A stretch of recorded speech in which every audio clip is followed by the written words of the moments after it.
Salut tout le monde, c'est Jérémy. Aujourd'hui, on va parler d'un système d'alarme un peu spécial avec ce capteur Squid Home qui a la particularité de ne pas utiliser de Wi-Fi ou encore de la 4G. Il va utiliser le réseau LoRaWAN et ça permet de le mettre un petit peu partout, sur une porte d'entrée, sur une annexe isolée, sur un chantier ou même sur un véhicule sans avoir à réfléchir à la portée du signal. Ça change de ce qu'on a l'habitude de voir et ça apporte pas mal d'avantages comparé à un système classique comme on va le voir aujourd'hui. Alors ce capteur, c'est principalement un capteur de vibration qui va détecter quand quelqu'un tente d'ouvrir votre porte, soit en la forçant, en tapant dessus ou tout simplement en l'ouvrant si elle n'est pas verrouillée, et il va se mettre à sonner assez fort avec ses plus de 90 décibels pour vous alerter, mais aussi envoyer des notifications sur l'application, par SMS et aussi par email à vous et aux personnes de votre choix. Si vous voulez avoir en plus de la détection de mouvement pour couvrir une pièce dans son ensemble et pas seulement une porte ou une fenêtre, ça sera via un autre capteur appelé Squid Move qui pourra venir se coupler au Squid Home, et d'ailleurs si vous avez plusieurs Squid Home, vous allez pouvoir les lier ensemble pour qu'ils se mettent tous à sonner en cas d'intrusion. Comme je vous l'ai dit en intro, ce système ne va pas se connecter au réseau Wi-Fi lui-même ou être ajouté à une passerelle Wi-Fi comme on en a l'habitude pour remonter les informations. Il est complètement indépendant. Je peux l'utiliser chez moi, puis décider de le prendre et partir avec et aller le mettre dans ma voiture et il continuera de fonctionner pareil. Si j'arrive sur mon lieu de vacances, je peux le mettre sur la porte d'entrée et il fonctionne encore comme si j'étais chez moi, et tout cela c'est possible grâce au réseau LoRaWAN.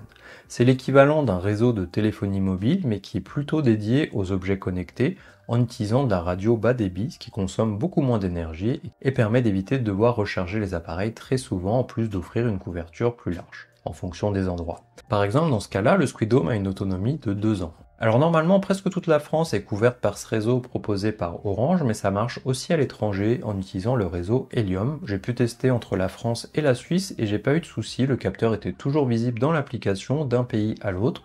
Donc si vous l'utilisez dans un véhicule, vous ne devriez pas avoir de soucis en vous déplaçant.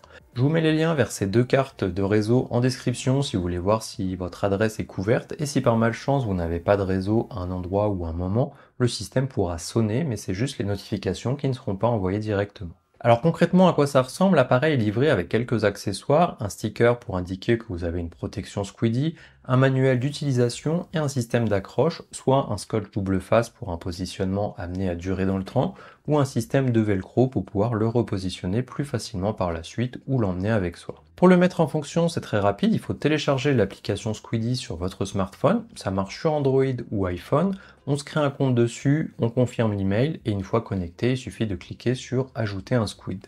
Il va être automatiquement détecté via Bluetooth et au bout de quelques secondes rajouté à l'application. On peut ensuite lui donner un nom et lui associer une icône pour pouvoir le retrouver plus facilement. Une fois que c'est fait, on a la possibilité d'activer ou désactiver l'alarme depuis le menu principal et c'est à peu près tout. Maintenant que le module est activé, on voit qu'il se met à clignoter. Attention d'ailleurs, car la LED est assez forte, si vous l'avez dans une chambre ou dans un studio, ça peut être gênant pour dormir. Et vu qu'il recommande de tester l'alarme, on peut l'activer et taper dessus ou à côté pour la faire sonner. Après quelques secondes, on reçoit une alerte par SMS, une alerte par l'application et aussi un email indiquant qu'une intrusion avait été détectée. Sur l'appli, on nous propose directement de contacter les urgences, d'arrêter ou d'indiquer que c'était une fausse alerte. Si on va dans les options du module, on peut créer un code à taper qui va venir le désactiver sans avoir à prendre l'application. Ça peut être pratique si vous avez des enfants par exemple. On peut aussi régler le niveau de sensibilité de l'appareil si on se rend compte qu'il se met vite à sonner par exemple dans une voiture. Depuis l'application, on peut aussi ajouter des squeeders, ce sont les personnes qui recevront eux aussi les alertes de chez vous. Ça peut être un voisin par exemple, et le but c'est que si lui aussi a un squid, vous puissiez être son point de contact et ainsi avoir une communauté de personnes à proximité qui peuvent intervenir ou au moins lever le doute avant de prévenir les urgences. Une fois tout cela fait, on n'a plus qu'à le coller là où on souhaite l'utiliser. Alors on passe maintenant au prix, et c'est pas une petite info concernant ce capteur car il coûte quand même 159 € sur le site du fabricant. Sur le site CFP Sécurité que je vous mets en description, il est à 135 € et il y a même une promotion en ce moment pour le faire passer à 108 €, ce qui le rend encore plus intéressant.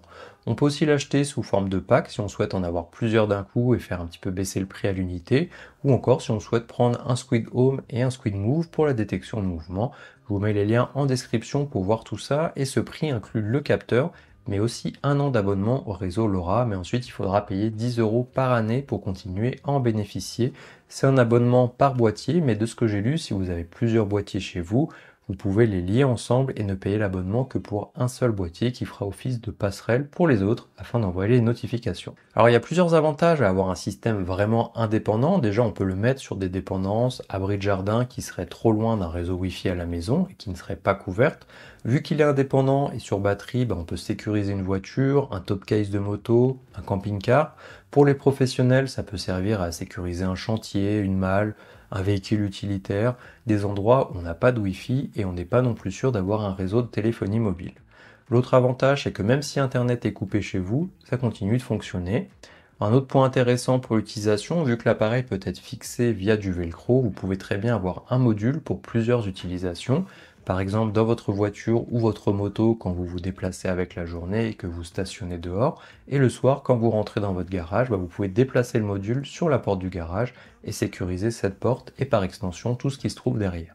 Ou encore déplacer le module en fonction du véhicule, s'ils sont à l'abri chez vous et que vous avez seulement besoin à l'extérieur et que vous avez plusieurs véhicules, vous pouvez passer de l'un à l'autre avec un seul module là encore.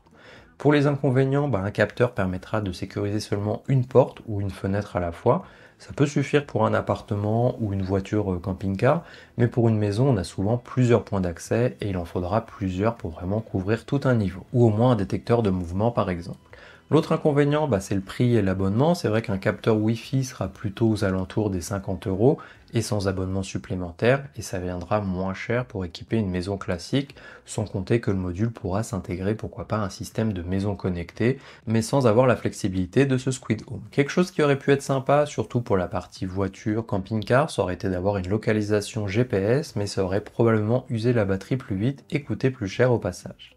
Pour terminer, c'est un système d'alarme intéressant car on peut vraiment le mettre partout, contrairement à un appareil plus classique qui serait limité par la portée du Wi-Fi par exemple. Forcément, le prix sera plus élevé, mais en fonction du cas, ça peut être justifié pour un professionnel qui veut sécuriser son véhicule utilitaire, un commerçant qui veut sécuriser un local un petit peu éloigné. Pour un particulier, c'est vrai que c'est, je pense, un petit peu plus compliqué de débourser autant d'argent, mais en fonction des cas, ça peut valoir le coup.